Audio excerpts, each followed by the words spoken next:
Bien, amigos, seguimos con Horas Extras y ya tenemos, Carlos y yo, el placer de contar con la presencia de la experiencia.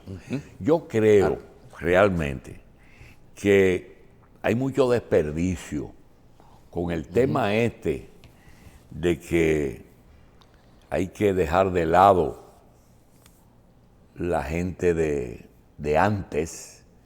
Yo creo que hay que tener cuidado, porque debe ser una combinación de alguien que una vez hizo una campaña que decía lo mejor de lo viejo con lo mejor de lo nuevo. Creo que eso fue Peña Gómez una vez que lo enarboló.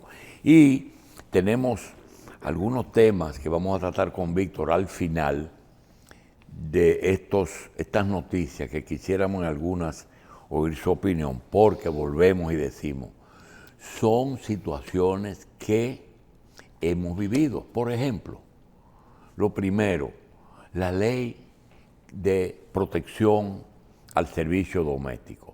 Eso no es nuevo. Víctor Grimaldi sabe que inclusive dentro del gobierno de Juan Bosch, de los 7 meses, se habló y se discutió, porque fue de las cosas que el profesor Bosch trajo, que es la reivindicación del servicio doméstico. Pero no hubo tiempo porque fueron 7 meses, pero es delicado porque tiene varias vertientes. ¿Qué tú opinas, Víctor, de esa ley?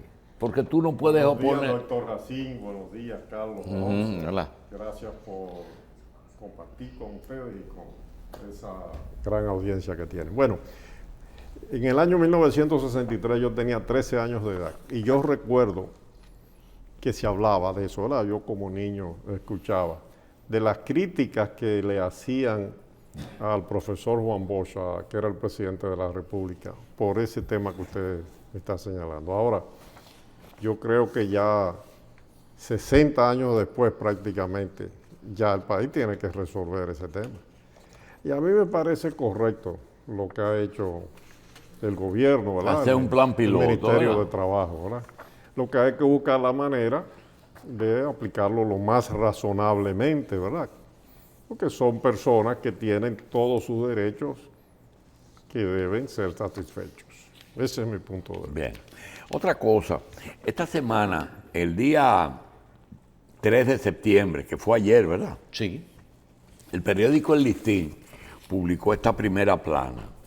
Y es cuando, nosotros lo mencionamos mucho, porque cuando pasó el gran ciclón por el Caribe, yo recuerdo que el primer ministro de la isla de Antigua dijo, pidió la destitución del gerente de Pan American, porque dijo que esa isla había sido devastada. Y el señor dijo, ese pronunciamiento en una isla que se vive del turismo, Sí. es cierto, pero no procede. Y pidió a Pan American que lo saque. Entonces, en un país donde el gobierno está haciendo un gasto enorme en la primera fuente junto con las remesas Sí, la zona franca. para también. atraer el turismo, publicar una foto que tiene 4 premios de periodismo. La primera que tiene es un premio de fotografía dramática, una buena foto para premio. Número 2, tiene un problema vital, que es la cantidad de personas con problemas mentales que deambulan por la capital dominicana. César Mella y Candy Montilla hicieron un programa para poder resolver ese problema y se tornó tan complicado que no lo pudieron hacer. Luego está la parte negativa del premio, que es, en un momento que se está invirtiendo tanto, poner en el principal periódico del país que este es un manicomio. Y dice, un gran manicomio. Un gran manicomio. Y la capital una pasarela de dementes. Quería solamente decir eso, porque nosotros pertenecemos al grupo de comunicaciones Sí. que edita el cosa, pero a veces le decimos al dueño que además de ser dueño y capitalista, él es un gran psiquiatra, Sí. porque tiene que lidiar con, Sí. no solamente con los que deambulan en la calle, sino con nosotros, Y los gente- productores y y, gente que- directores de medios. Todo de- con su necesidad. Yo le he dicho eso a Pepín. que él es Correa. psiquiatra, ¿verdad? Yo hablo con Pepín de tú a tú. Sí. Yo no le digo don Pepín, yo digo Pepín, así es que hemos conversado Sí. durante más de 50 años, o 50 años, vamos a cumplir el año que viene que somos amigos. Don Pepín me lleva 15. Bien. Otra cosa que teníamos que señalar va a ser motivo también como el tema de las domésticas, porque el Ministerio de Trabajo disfrazó su guía para domésticas de plan piloto, porque sabe que está violando el Código de Trabajo. Eso dijo alguien, pero eso no es así. Es una medida que tiende a ver cómo prende. Y se van a oír muchas cosas. Otra cosa que es muy importante, en el tema de la publicación de los nombres que aparecen en la investigación que se le hizo a Donald Guerrero, mire, pasó lo siguiente. Berenice, que tenía experiencia en algunos casos cuando era fiscal de la capital, tuvo éxito, sobre todo en el caso del Banco Peravia. Se sentaba con las personas, le decía, mira, a ti te tocan, con las pruebas que tenemos, una cantidad de una condena de esta forma. Si tú cooperas, la ley nos permite hablar con los jueces para reducir esas penas. Pero en Estados Unidos, si el caso no ha ido o no se ha dado a conocer, se permite hasta quitarle la pena que le toca en condena. Por ejemplo, una persona que se haya sometido por malversación de 1.000 millones de pesos dominicanos. Si esa persona coopera después de ser sometido, entonces llega a un acuerdo, el juez en vez de 10 años le pone 5 y a los 5 le da condicional de 2,5, pero devolviendo una porción importante de dinero. Pero si esa persona no ha sido sometida ni dado a conocer al público de que está involucrado, se llama y se negocia en otra forma, y es devolverlo todo o una gran parte. Y no pasar por la justicia. Eso se estaba haciendo con un grupo. Al publicar la lista que tiene que ver con Donald Guerrero, ocurrió algo, que personas que estaban negociando con la Procuraduría, cuando vieron sus nombres, dijeron, no seguimos negociando, porque si vamos a estar desacreditados y vamos a tener que devolver, vamos a pelear. Y se cayeron algunas conversaciones, porque un contador del principal negociador entregó la computadora. Mira, yo no estoy en esto, yo soy el que manejo el principal negociador, mira la computadora. Y aparecieron los 208. Mire, lo que pasa es que a mí me parece como que a veces usted y yo tenemos la sospecha de que hay un departamento encargado de las filtraciones, como para ir condicionando la opinión pública en cuanto al resultado que se quiere tener en los tribunales. Y como que esa filtración salió sin mucha ponderación. No, mira, así. ese problema es delicado, porque cuando una persona negocia con un fiscal, el fiscal tiene que cuidarse también. Porque si es un tipo que está acostumbrado a sobornar, puede decir, mira, yo tengo un negocio de 1.000 millones, voy a devolver 500, dice, el fiscal puede decir, no, tú vas a devolver 800. Y dice, y yo te doy 100 para que sean 500. Entonces los fiscales tienen que tener mucho cuidado y a veces dan a conocer eso, pero le tumba una negociación que representa. Señores, todos estos casos,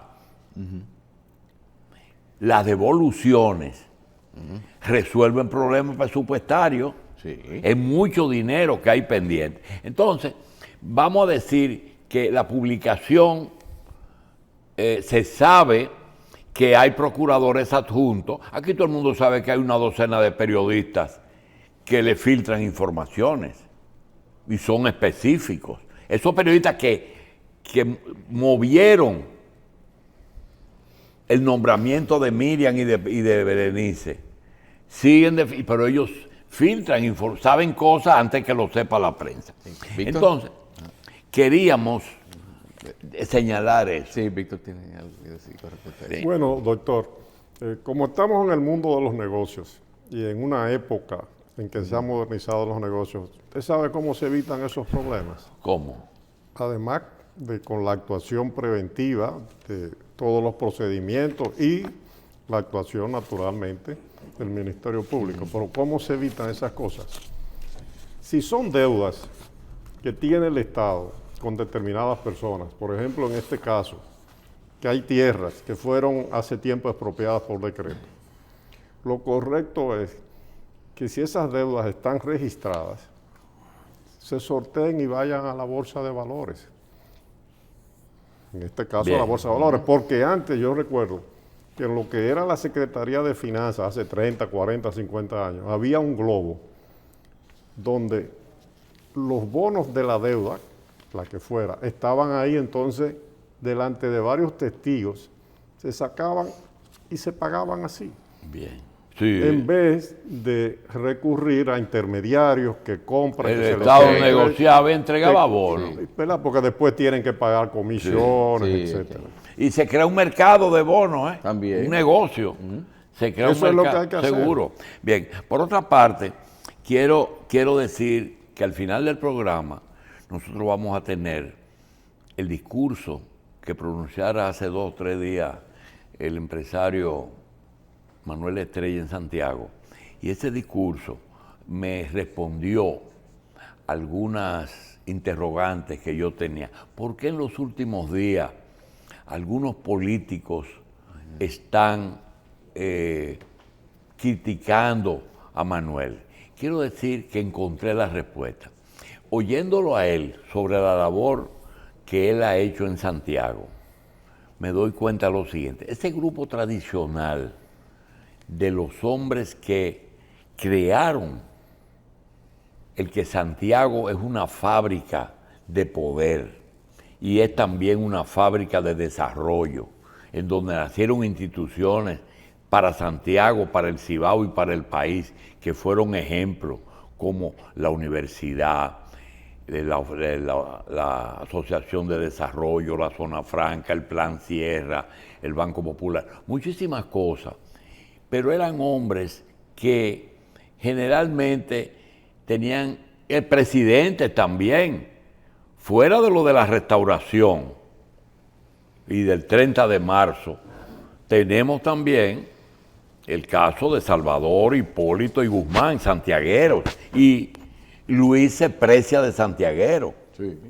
Entonces, yo quería decir que después que oigo a Manuel, veo que algunas personas podrían estar equivocados en los propósitos de Manuel.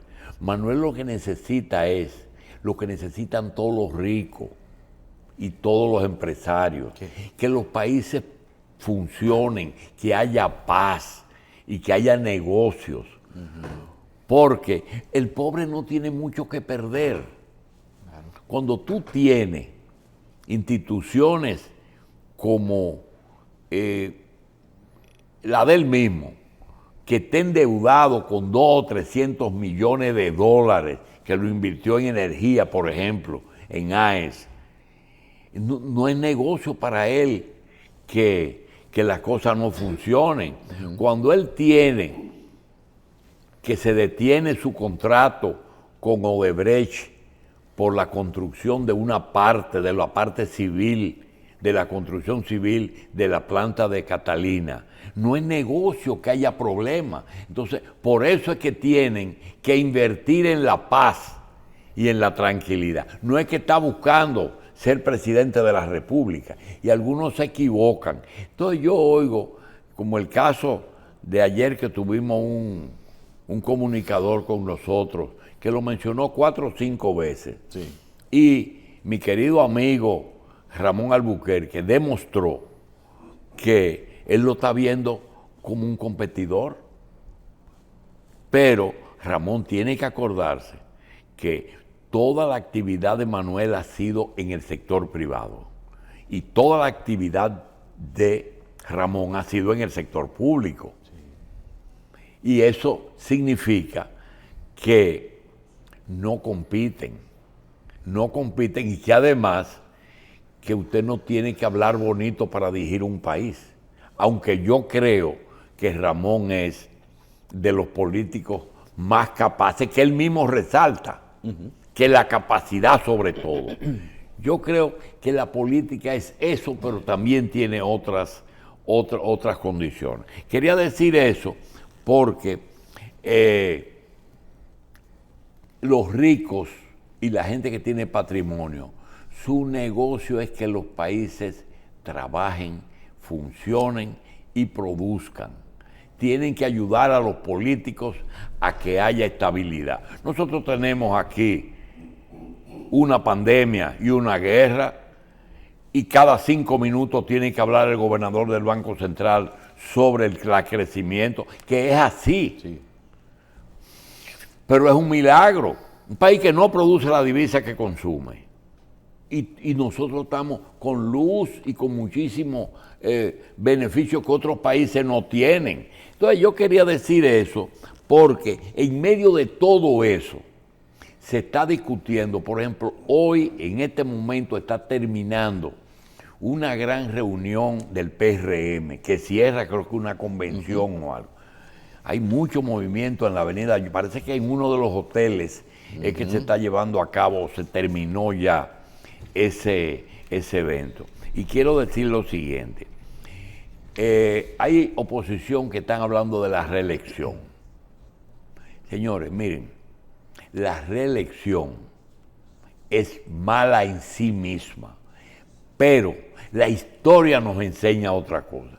Los gobiernos que han pasado solo 4 años no han podido terminar nada. Guzmán, Salvador, Hipólito, no han terminado nada.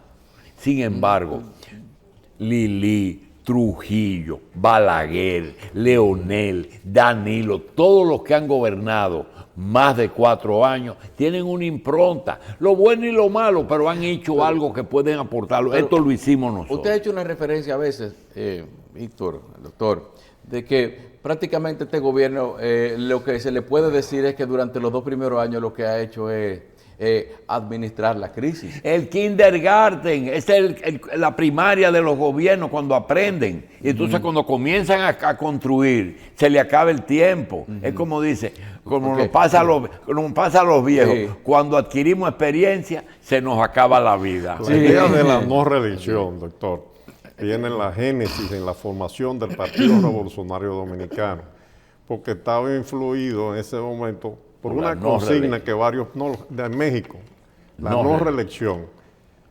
Pero el partido sí. Pero el partido sí. Entonces, el primer gobierno del Partido Revolucionario Dominicano, que fue el del profesor Juan Bosch, que aprobó una nueva constitución, hubo una asamblea revisora y una asamblea constituyente al mismo tiempo, estableció la no reelección. Pero yo creo que eso fue un error también, porque Juan Bosch terminaba en el 67, de 1963 a 1967. Entonces el PRD se enamoró o asumió esa consigna y Antonio Guzmán, 4 años, Salvador Jorge Blanco, lo que usted señala, Hipólito, 4 más. Hipólito consiguió en un acuerdo con el doctor Joaquín Balaguer que se modificara la Constitución para que pudiera reelegirse. Sin embargo, todos los cabezas de ese momento, que no eran Hipólito del PRD, formaron un sindicato contra él. Sí, señor. ¿Y tú te acuerdas que Aquí Atuay se habla fue? mucho de Atuay se fue. de que Hipólito no se pudo reelegir por la crisis económica. No. Es decir, eso puede haber tenido alguna importancia, pero la oposición que le hizo el propio PRD Cuando a se Hipólito, fue el presidente del partido, para que no era Atuay, mencionar nombres, Fueron que ahí están en los periódicos. siete que tenían aspiraciones, que estaban opuestos a Hipólito, y después hubo que Sí. transarse.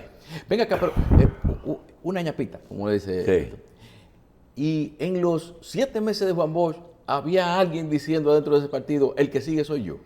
No. No había. No, no. Es que no hubo tiempo para No eso. hubo tiempo. No, hombre, estaban muy preocupados. Ajá. Mira, quisiera no hacer un llamado, sino que estoy un poquito preocupado porque hoy día la persona que mejor maneja el tema de la seguridad social, que es una materia pendiente que tenemos, se llama Arismendi Díaz Santana.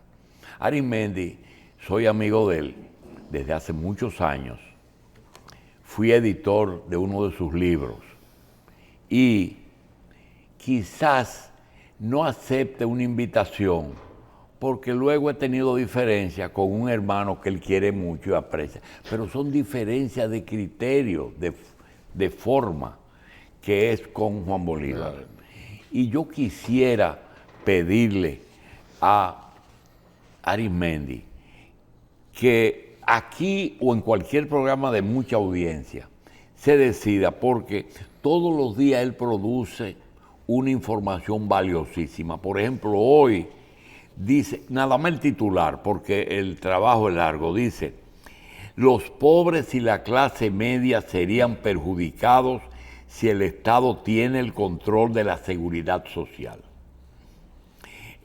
El economista Arismendi Díaz Santana recordó que se han sometido hasta el año 2000 4 proyectos de reforma de seguro social sin resultados. Y yo creo que él podría aportar mucho, porque creo que han prescindido de él en el Consejo Nacional de la Seguridad Social. Quería decir eso. Buen profesor, fue mi profesor de economía Arismendi. en la Universidad Autónoma de Santo bien. Domingo, Sí. en el colegio universitario. Fue muy amigo de Maximiliano Gómez. Ah, qué bien. Muy, muy amigo. Quiero decir otra cosa. Esta semana, o la semana pasada, apareció un decreto que decía que el presidente de la República declaraba de utilidad pública los terrenos, el Hotel Hispaniola y los terrenos que le circundan. Esa es una de las propiedades más valiosas que hay aquí. Eso fue el Hotel Paz durante la Feria de la Paz, luego el Hotel Hispaniola, que también fue arrendado a Romana junto con el Santo Domingo, era un conjunto. Ese conjunto, ese hotel fue comprado por un grupo de empresarios al Banco Central. No sé cómo llegó al Banco Central o a la Corporación Hotelera Dominicana. Y posteriormente, esos empresarios le vendieron a un grupo español encabezado por Carlos Sánchez y Pepe Hidalgo ese hotel, que hoy fue declarado de utilidad pública, y ellos le hicieron una opción a la Central Romana para que iban a hacer un complejo de viviendas para personas que se retiren en Europa y que compren aquí para su retiro. Era un proyecto muy bonito. Tenía hasta proyectos de proponer la Cancillería para un centro de convenciones y hasta el Banco Agrícola. Sí. Todo ese proyecto, desde el Hospital Robert Reed hasta el Banco Agrícola. Sin embargo, eso ha tenido problemas. Problemas que hoy, con una declaración de utilidad pública, pero esa declaración no fue el problema. El problema es que los españoles que se les vendió. Fueron los españoles que tuvieron problemas en Marbella, Sí. en Andalucía abajo, que tuvieron problemas serios y algunos tuvieron hasta detenidos, presos por años. Pepe Hidalgo no fue de los presos. Carlos Sánchez ya murió. Y la historia es la siguiente. Le pedimos al gobierno que si está tratando de resolver a Pepe Hidalgo un problema que tiene enorme, todas sus empresas se fueron. Pepe Hidalgo es un gran empresario y hay muy pocos periodistas dominicanos que no han volado en Air Europa, cortesía de Pepe Hidalgo. Pero, Pepe Hidalgo no tiene solución a su problema económico.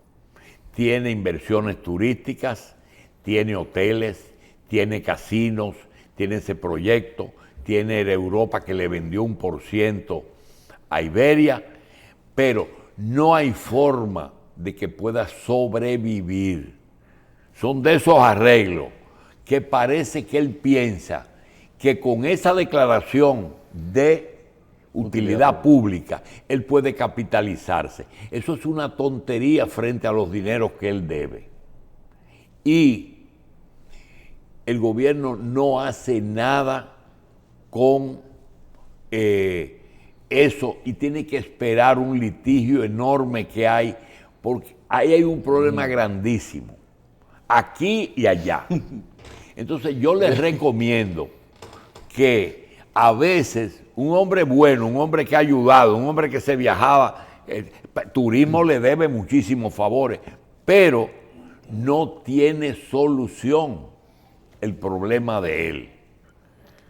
No se va a morir de hambre porque tiene suficientes cosas, pero no tiene solución. Y le queríamos que está viviendo contra el reloj, no esa medida, por más que el presidente quiera ayudar a Pepe, no va a producir nada. ¿Usted sabe por qué me río? Porque estábamos hablando ahorita de una persona que dice que no se puede resolver un problema creando otro problema. Ah, sí, ese es un amigo de nosotros. Sí, amigo de nosotros, pero sí. Pero es que no, eso fue lo que hicieron. Y además, el sitio natural para un centro de convenciones era otro. Yo tengo ahora que pedirle a Víctor que nos desarrolle un tema. Yo tengo dos preguntas. No nos vamos a meter en lo eclesiástico. Hoy canonizaron a Juan Pablo I, que sí. tuvo 30 días nada más de papa. ¿Sí? 33. 33. Pero quiero, y Víctor fue representante ante dos papas, vivos los dos. Sí. Pero ese no es el tema. El tema es que hay dos cosas que a mí me preocupan. Yo vi esta semana algo que justificó el hecho de que Estados Unidos no ha nombrado un embajador ante el gobierno dominicano electo. Y el señor Robert Thomas explicó una serie de cosas que dan cuenta de que parece que había una agenda en la embajada americana con respecto a República Dominicana, que Robert Thomas le daba seguimiento, y traer un embajador nuevo y explicarle iba a ser difícil. Y él explica una serie de temas como la corrupción, como todas estas cosas que pasaron con Danilo y esa cosa. Él la explica toda. Y Thomas valora el esfuerzo de República Dominicana contra la corrupción. A veces uno dice, eso es injerencia. Yo creo que ya estamos en un punto en que la palabra injerencia hay que ver qué es globalización y qué es injerencia. Porque Danilo se le ocurrió irse a hablar con el rey de China, y alfombra roja y pendejada, y eso le trajo problemas. Entonces yo quiero decir que yo veo la fotografía de Robert Thomas, encargado de negocio, durante 2 años y pico ha sido el embajador. Pero encontré en las redes unas actividades muy frecuentes que publica Wally Brewster. ¿Cómo se dice? James Wally Brewster, sí. Brewster, que es un embajador que Estados Unidos nos regaló, muy buen embajador, pero que quizás insistió mucho en el tema de que trajo su esposo y nos rompió un muñeco que teníamos en la cabeza con vainas sexuales y que un embajador con el marido, mujer, hombre también, eso nos trajo problemas. Y unas fiestas que hacía en la embajada y en la piscina. Pool party. Esas son vainas que pueden que estén muy bien y yo le dijeron, yo lo respeto todas esas cosas, pero creo que son asuntos privados. Y ahora con las redes eso se pone. Pero me encontré y quiero preguntarle a Víctor si se estila que las vidas privadas no se tomen en cuenta, porque pasa también con los matrimonios. Cuando un presidente se es electo, se presenta la primera dama de la República, la señora que duerme con el hombre que toma las grandes decisiones de una nación, y se le da un lugar preponderante, inclusive a veces en áreas sociales y en esa de hacer el bien. Es una influencia norteamericana. Pero yo me encuentro con que en una fotografía está Robert Thomas recientemente con Brewster, ¿verdad? Y entonces yo pregunto, ¿son amigos? Perfecto. Durante 4 años fueron compañeros de trabajo. Perfecto. Pero esa es una fiesta de pool party. O pool party, sí. Entonces, yo quiero decirte, la vida privada no tiene nada que ver con la diplomacia, ¿verdad? Usted conoció, por lo menos tiene que haber leído, algún artículo o alguna novela de un famoso escritor premio Nobel de literatura llamado Gabriel García Márquez. Sí. Gabriel García Márquez decía que uno tenía una vida pública, una vida privada y una vida secreta. Oh. Ya. Hay que respetar la vida privada de la gente y la secreta mucho más, porque y con relación a los nombramientos diplomáticos. No, eso yo quiero preguntar. No. Y a la política diplomática exterior de los Estados Unidos, es una institución que las aplica, que es el Departamento de Estado, pero la línea la traza el presidente de los Estados Unidos, es quien da las instrucciones. Sí, pero vi que los dos, por ejemplo, la bandera gay se puso en la embajada, tanto en la administración de Trump como en la de Biden. Parece que es una línea del Departamento de Estado. Sí. Porque vi la bandera. Mire, en estos momentos, en los Estados Unidos está pasando algo muy interesante. Es que la política y hacia dónde marchan los Estados Unidos no lo decide Washington, lo que pasa en Washington DC. Hay una serie de cambios en los cuales están influyendo los estados. Estados Unidos tiene 50 estados que son provincias, ¿verdad? Porque Estados Unidos es un superestado. Y los que se llaman estados son como provincias, pero no son provincias, son más que una provincia, porque tienen una legislatura, su propio sistema judicial. Por ejemplo, lo que se decide en California en este momento es muy diferente a lo que se decide en Texas, o en Mississippi, o en Vermont, con muchos temas, con ese tema que usted dice del LGTB, del aborto, de la seguridad social. En fin, Estados Unidos está pasando por un proceso de transformación cultural, político, económico y social muy grande. Y eso se refleja en los comentarios que usted está haciendo. Entonces es una sociedad muy tolerante, muy plural, muy abierta. Así son los Estados Unidos. Y hay que entenderlo. Sí, hay otro tema. Ellos tienen su que forma de vivir. puede afectarte. Puede afectarte. Y más que afectarte, puedes hablar con mucha propiedad. Se trata de lo siguiente, y quiero que me entiendas bien. El actual canciller de la República se llama el licenciado Roberto Álvarez, hijo de un funcionario probo que yo recuerdo que tuvo 2 posiciones cuando Trujillo.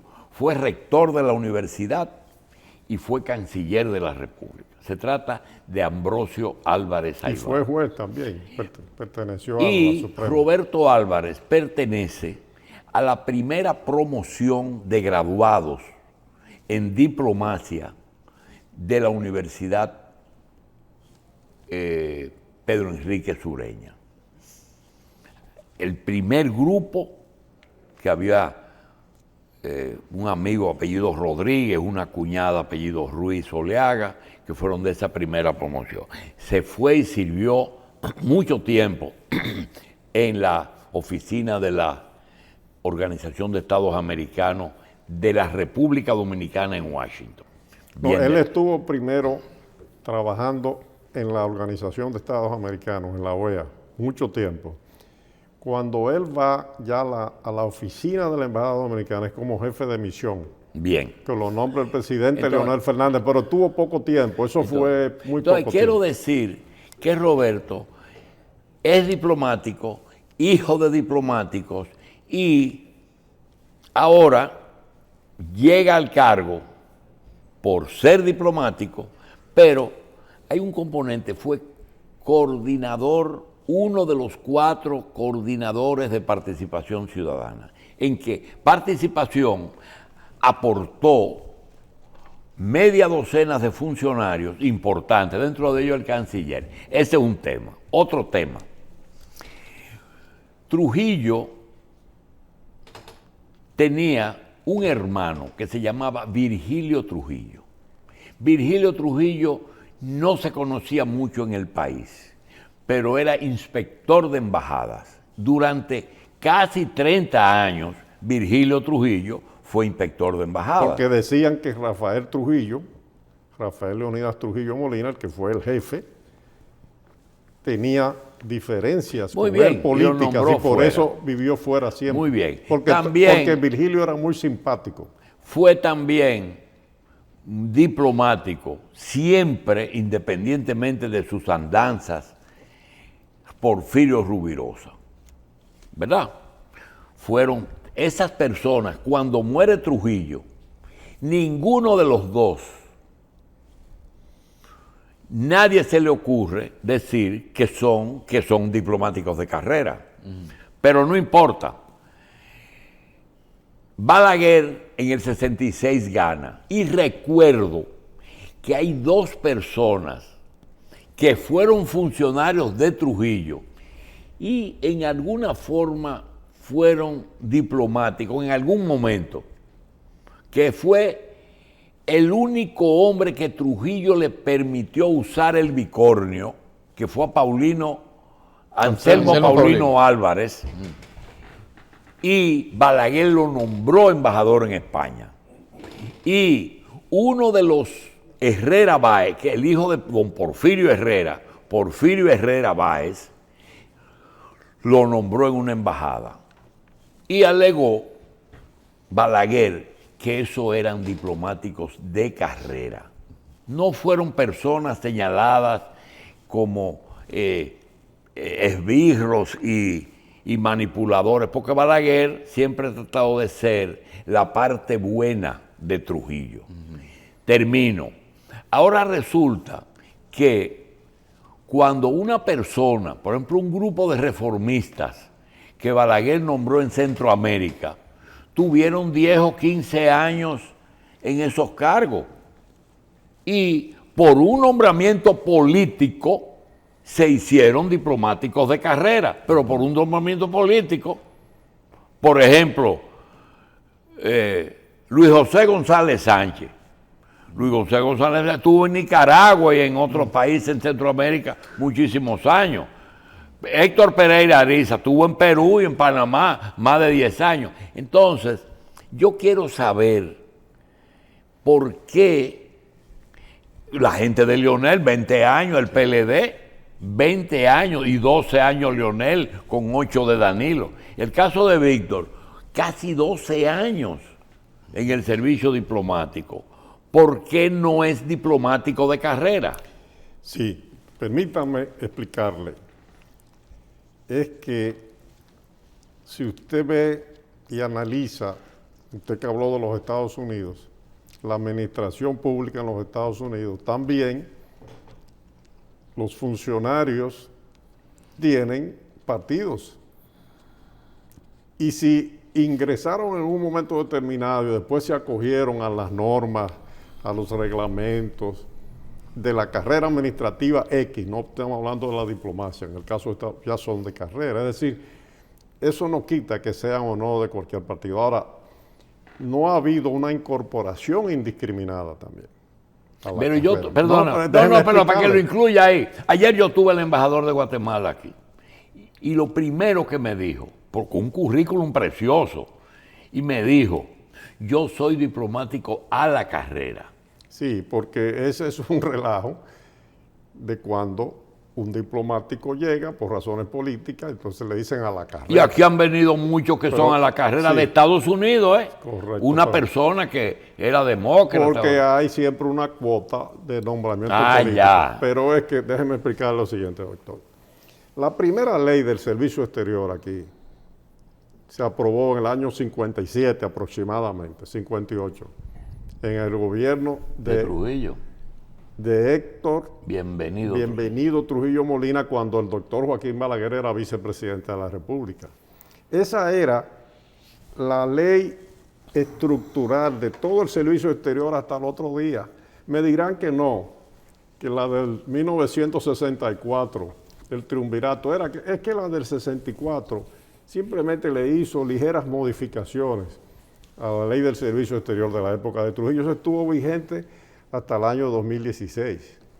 Y esa ley establecía que después que un funcionario duraba 10 años en el servicio exterior, era diplomático de carrera.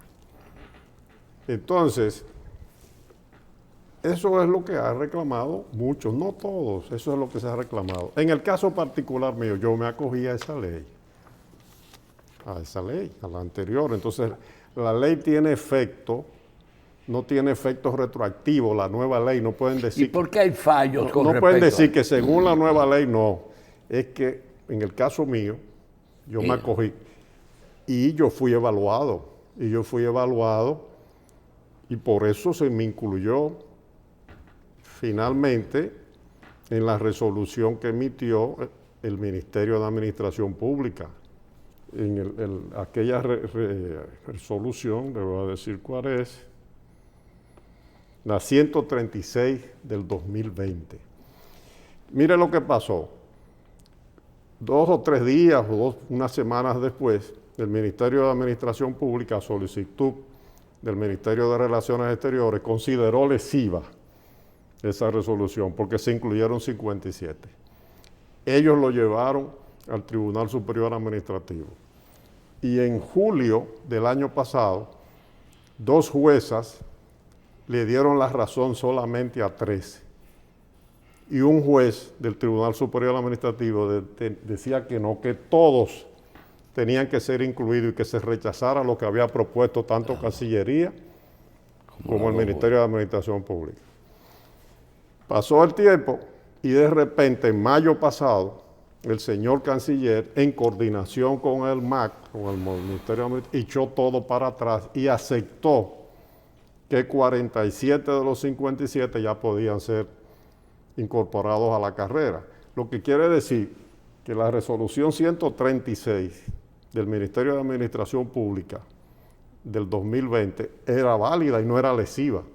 En mi caso, yo lo que hice fue, cuando se produjo el fallo del Tribunal Superior Administrativo de julio del año pasado, que le ve a través de un abogado, en este caso de una abogada, mi hija, Teresina Grimaldi, graduada de madre y maestra, pero en ejercicio, es abogado. Y la Suprema Corte, la Sala Contenciosa Administrativa, falló a mi favor, doctor.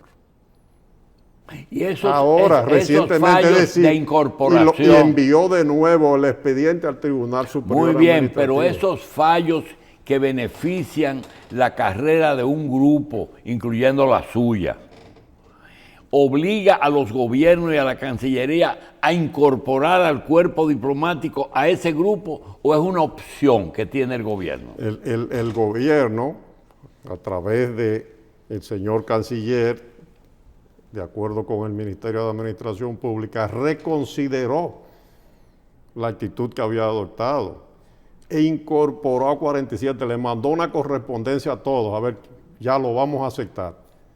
Y la mayoría aceptaron. ¿Qué quiere decir incorporar, Víctor? Bueno, incorporar lo que son... Ya son de carrera, pero ya son de nuevo diplomáticos. Eso es, sí, claro, lo que no tienen que ser nombrados. ¿Y ya tienen su sueldo en la Cancillería? No necesariamente, eso se decide administrativamente. Porque la encargada de personal y el canciller firman la comunicación. Entonces, cada uno ha ido respondiendo de esos 47. Entonces, en mi caso, después que el canciller decide eso en mayo pasado, en mayo de este año, a finales del mes de julio es que la Suprema Corte de Justicia, el Tribunal Contencioso Administrativo, falla a mi favor. Falla en el sentido que casa, quiere decir que anula la decisión que tomó el Tribunal Superior Administrativo en julio del año pasado, que fue en contra de la mayoría, porque nada más aceptó 3 de los 57. El canciller ahora y el MAC han aceptado a 47.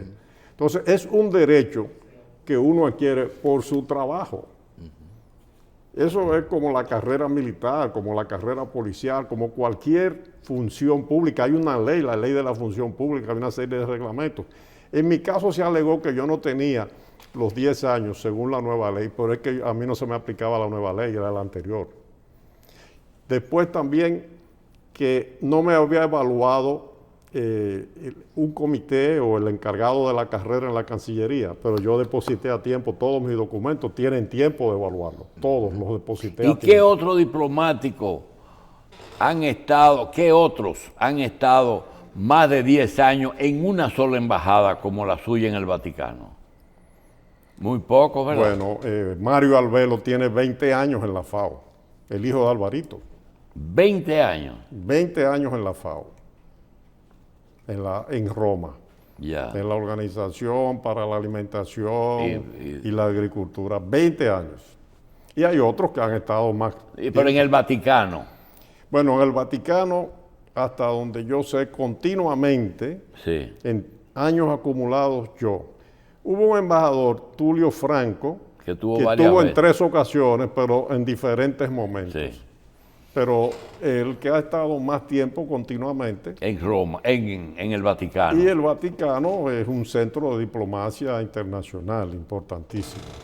Ahí yo aprendí muchísimas cosas. Entonces yo simplemente, haber estado 11 años allá, solicité que se me incluyera. ¿Y qué es un decano? ¿Es el de mayor edad o el que tiene más tiempo de embajador? En diplomacia, el decano se considera decano al que tiene más tiempo entre el cuerpo diplomático acreditado en un lugar En ese determinado. país. Pero en la República Dominicana y en algunos lugares donde hay concordatos, el Estado acepta como una costumbre, como protocolar, que sea el nuncio, el decano del cuerpo diplomático. Ese es el caso de la República Dominicana y de otros lugares. ¿El nuncio es el decano? El nuncio es el decano. Pero en Estados Unidos no, en Estados Unidos el decano es el que tiene más tiempo.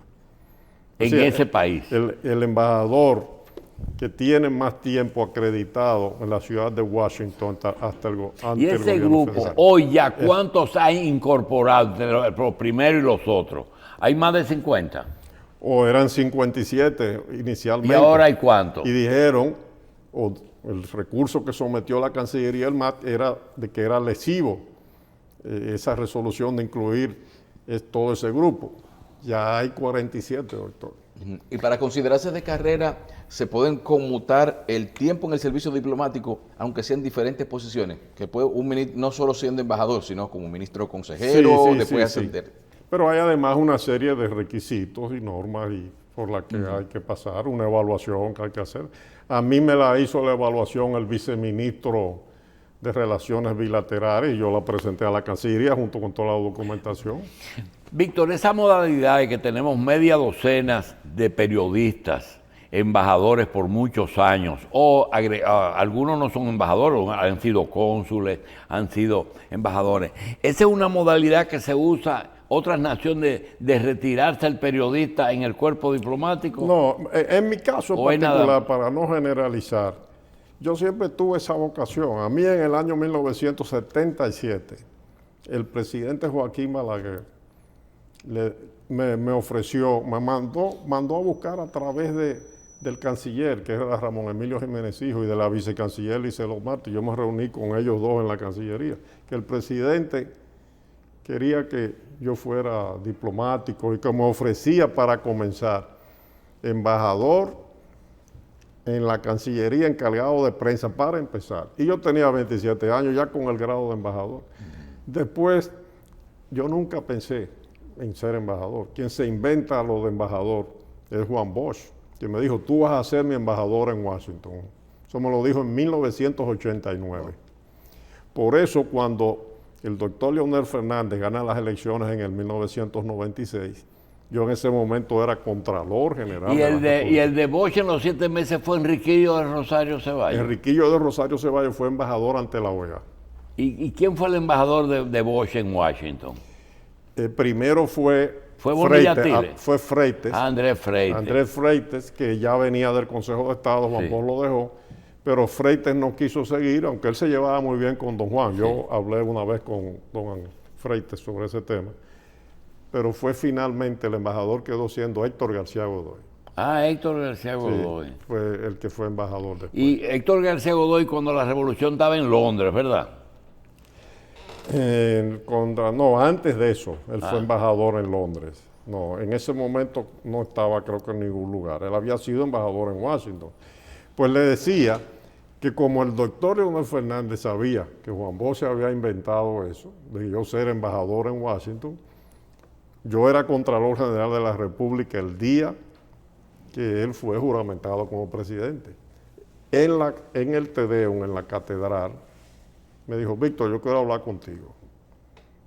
Coordina con mi secretario y al otro día yo fui al Palacio y ahí fue que el doctor Leonel Fernández, presidente de la República, me dice, Víctor, yo recuerdo que en el 90 tú querías ser embajador en Washington. No era que yo quería. Eso fue Juan Bosch, tú lo sabes, acuérdate, que tú ibas a ser el secretario de Relaciones Exteriores, que antes así que se llamaba el ministro. Y entonces él me dice, sí, pero ya yo tengo un compromiso para ese puesto. No, pues yo no te lo estoy pidiendo, yo te estoy diciendo que no era que yo quería. Yo tengo 2 puestos disponibles, me dice él. Naciones Unidas y Vaticano. Y la Organización de Estados Americanos. Eso fue en el 1996. Le digo, bueno, en la OEA, y acordamos eso. Y él tiró el decreto, me conoció la Comisión de Relaciones Exteriores del Senado, se llevó al Pleno. Yo me reuní con una comisión. El presidente del Senado era Amable Aristi Castro, encabezada por Amable Aristi. Estaba Milagros Ortiz Bosch. Varios senadores, y ya la comisión me aprobó, se llevó al Pleno, y ya yo estaba listo para irme. Pero después yo decidí dejar eso, de irme en ese momento como diplomático en esa ocasión. Es decir que es quizás una vocación que alguien veía o algunas personas veían que yo sé tenía. Que esto no te gusta tratarlo, pero no quita que la gente lo tenga en la cabeza. Esa transición cuando Danilo pierde, cuando el PLD pierde, que se da un cambio casi en una transición de que te nombran en Suecia y ponen una mujer en el Vaticano. ¿De dónde surge eso?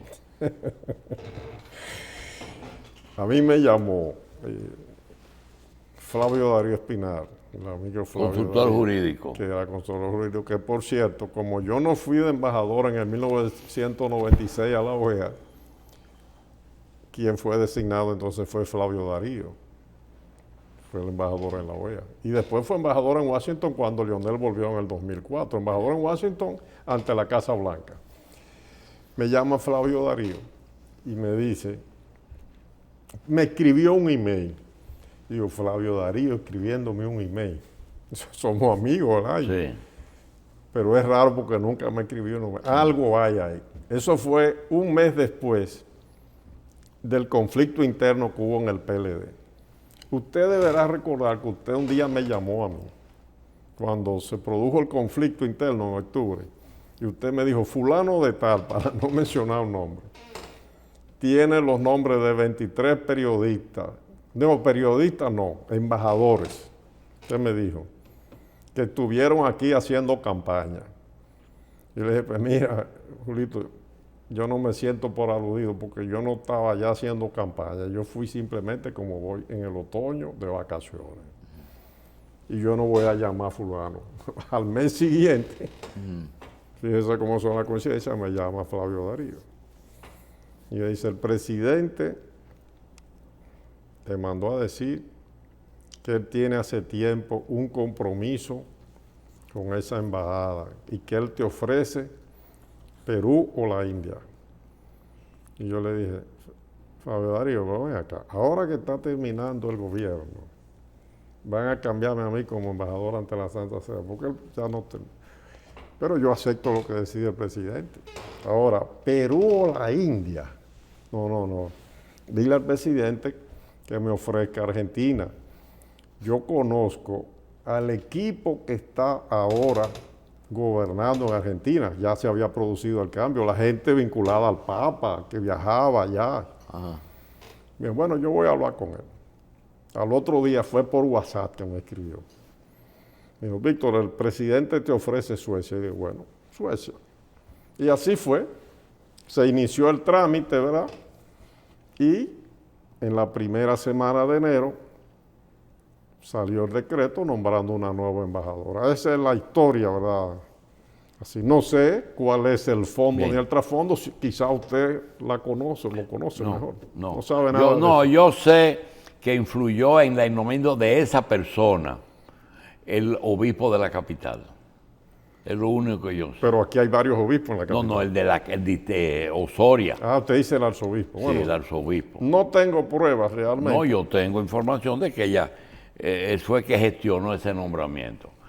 No sé con todo su derecho. No sé por qué. De sugerir como ciudadano. No sé. Y tan pronto fue nombrada, ella consiguió un cargo de juez y se cogió para acá otra vez. Apenas duró unos meses. Sí. Mira, y ahora está un amigo suyo, el doctor Emilio Montalvo. El doctor Montalvo. Que es un gran profesional. Psiquiatra, psicólogo. Y un gran diplomático, porque además fue embajador era amigo del Papa cuando era obispo.